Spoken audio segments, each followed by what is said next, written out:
तो हम इसमें जानेंगे कि एम का प्रयोग। एम का प्रयोग कहाँ होता है? देखिए, जिस वाक्य में कर्ता आई हो उस वाक्य में हूँ शब्द का भी होना अनिवार्य है। पहले हम इसके बात को समझते हैं। ये कह रहा है कि जिस वाक्य में कर्ता हमारा है, आई हो, उस वाक्य में हूँ शब्द का भी होना अनिवार्य है। बता रहे कि जिस वाक्य में आई जो हमारा है सब्जेक्ट है, ठीक, कह रहा है कि जिस वाक्य में सब्जेक्ट आई हो उस वाक्य में अंतिम में हूँ जरूर होगा। जैसे कि मैं कहता हूँ मैं लिख रहा हूँ, मैं पढ़ रहा हूँ, मैं देख रहा हूँ, मैं सो रहा हूँ, मैं नाच रहा हूँ, मैं गा रहा हूँ, मैं कुछ भी कर रहा हूँ, अंतिम में हूँ आ रहा है, ठीक ना। अंतिम में हूँ आ रहा है, ठीक। और आई जो है, आई सब्जेक्ट इसमें है, करता है। तो बताए जिस वाक्य में कर्ता आई हो उस वाक्य में हूँ शब्द का भी होना अनिवार्य है, नहीं तो वह शब्द गलत माना जाता है। ये कह रहे जिस वाक्य में यदि कर्ता आई है तो उसमें हूँ का भी होना आवश्यक है, जरूरी है, नहीं तो वह गलत माना जाएगा। तो ये कह तो दिए कि नहीं गलत माना जाएगा, लेकिन कैसे गलत माना जाएगा ये देखिए। कि जैसे हम कहें कि आई जिसमें हो, मान लीजिए आई है लेकिन उसके साथ हूँ नहीं है, कुछ और है। जैसे कि मैं देख रहा हूँ होता है, तो वहाँ मैं देख रहा हूँ ना करके मैं यहाँ ये करता हूँ कि मैं देख रहा हो। अब देखिए, मैंने बोला कि मैं देख रहा हो, तो ये शब्द बिल्कुल पूरा वाक्य ही गलत हो जा रहा है, क्योंकि मैं देख रहा हो नहीं होता। होता क्या है कि मैं देख रहा हूँ, अपने लिए क्या लगाया जाता है? हूँ। आई के लिए क्या लगाया जाता है? हूँ, ठीक।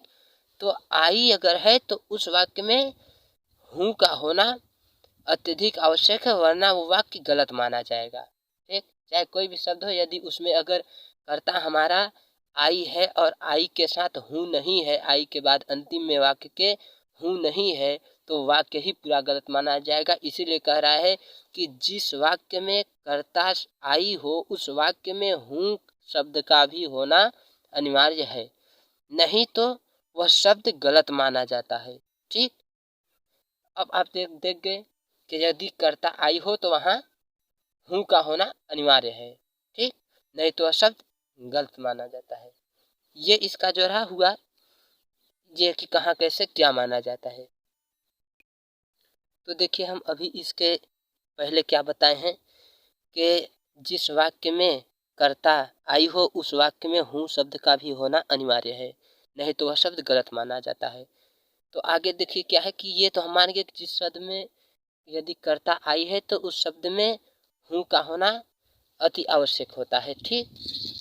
तो अब देखिए कि ये तो जान के अति आवश्यक होता है, लेकिन अब ये जानेंगे कि ये जो होता है, ये जो हमारा आई होता है, तो आई के साथ एम जो आता है, तो एम का हिंदी क्या होता है? तो बता रहे हैं कि आई का अर्थ मुख्य रूप से हूँ होता है। आई का अर्थ जो है मुख्य रूप से हूँ होता है। जैसे इज का है होता है एक वचन के लिए और आर का है होता है बहुवचन के लिए, उसी तरह जो एम है तो एम का अर्थ जो होता है वो हूँ होता है। तो जिस वाक्य में कर्ता आई हो उसी वाक्य में अंत के तुरंत बाद एम लगाया जाता है। बता रहे हैं कि जिस वाक्य में कर्ता हमारा जो है यदि आई है तो उस वाक्य में आई के जस्ट बाद क्या लगाया जाता है? एम, ठीक। जैसे सुने होंगे आपकी, कोई कहता I am going to Agra, मैं आगरा जा रहा हूँ, तो वो आई एम कहता है, यानी आई एम, ठीक। तो आई के बाद एम आ रहा है, तो वो बात इसमें क्या है कि जिस वाक्य में आई है उस वाक्य में हूँ का होना आवश्यक है, और नहीं तो वो गलत वाक्य माना जाता है। और हम ये देखें कि आई का अर्थ मुख्य रूप से हूँ होता है। जिस वाक्य में कर्ता आई हो उसी वाक्य में आई के तुरंत बाद एम लगाया जाता है, ठीक। हम इसका एग्जाम्पल अब देख रहे हैं आगे। इसका एग्जाम्पल जो है क्या है, एक नहीं वो भी चार चार एग्जाम्पल देखेंगे। तो एग्जाम्पल देखिए क्या है। तो देखिए इसका जो है एग्जाम्पल है, उदाहरण है, वो क्या है। पहला है मैं खेल रहा हूँ। मैंने बताया था अभी कि जिस शब्द में, जिस वाक्य में, सेंटेंस में अगर आई है अर्थात आई मीन्स मैं, बताया जिस वाक्य में आई है तो उस वाक्य में हूँ का भी होना जरूरी है, यानी कि जिस वाक्य में मैं है तो मैं के लिए हूँ होना आवश्यक। जैसे यहाँ मैं है तो यहाँ अंतिम में हूँ है, मैं खेल रहा हूँ, तो उसका अंग्रेजी क्या होगा ट्रांसलेट, कि I am playing, I am playing. तो ये देखिए आई मिस मैं और प्लेइंग मिस खेल रहा हूँ। तो एम कैसे आ गया, तो एम कैसे आ गया कि ये वीडियो है किस चीज़ का, एम का प्रयोग बताया जा रहा है इसमें। तो एम कहाँ जाता है, आई के जस्ट बाद एम आता है। जिस वाक्य में कर्ता हमारा आई हो, आई के बाद तुरंत एम आता है, तो ये भी हमारा फाइनल हुआ। नेक्स्ट क्या है, तो मैं पढ़ रहा हूँ, अगला क्या है, मैं पढ़ रहा हूँ। तो इसमें भी आई है, जैसे इसमें आई था तो इसमें भी हूँ था, तो हूँ के लिए एम लगा, इसमें भी आई यानी कि इसमें भी मैं है, और मैं यहाँ है तो अंतिम में हूँ इसमें भी है, तो हूँ के लिए यहाँ क्या लगा, एम लगा, हूँ के लिए क्या लगा, एम लगा। तो ये भी हमारा कन्फर्म है। अगला क्या है, मैं तैर रहा हूँ, बता रहे मैं जो हूँ मैं तैर रहा हूँ, तो आई मीन्स मैं और हूँ भी है अंतिम में, तो आई भी है इसमें यानी कि मैं भी हूँ और हूँ भी है, तो हूँ के लिए यहाँ क्या आया, एम आया। ये भी हमारा फाइनल हुआ। अगला क्या है, मैं सो रहा हूँ, ये कह रहा है कि मैं सो रहा हूँ, तो आई मीन्स मैं, तो मैं यहाँ है, और देखिए यहाँ मैं है तो अंतिम में हूँ है। इसका मतलब ये कन्फर्म हो रहा है कि यदि कर्ता जो है मैं है तो उसका हेल्पिंग वर्ब जो होगा, अंतिम शब्द जो होगा वो क्या होगा, हूँ ही होगा। तो हूँ के लिए एम का प्रयोग, हूँ के लिए एम का प्रयोग। ठीक, तो ये आप समझ गए होंगे कि एम का प्रयोग कहाँ होता है, कैसे होता है। एक बार फिर से पूरा रिवीजन करते हैं शॉर्टकट में, ध्यान से सुने कैसे। जिस वाक्य में सब्जेक्ट हमारा कर्ता जो है यदि आई है तो उस वाक्य में अंतिम में हूँ होना आवश्यक है, नहीं तो वह गलत माना जाता है।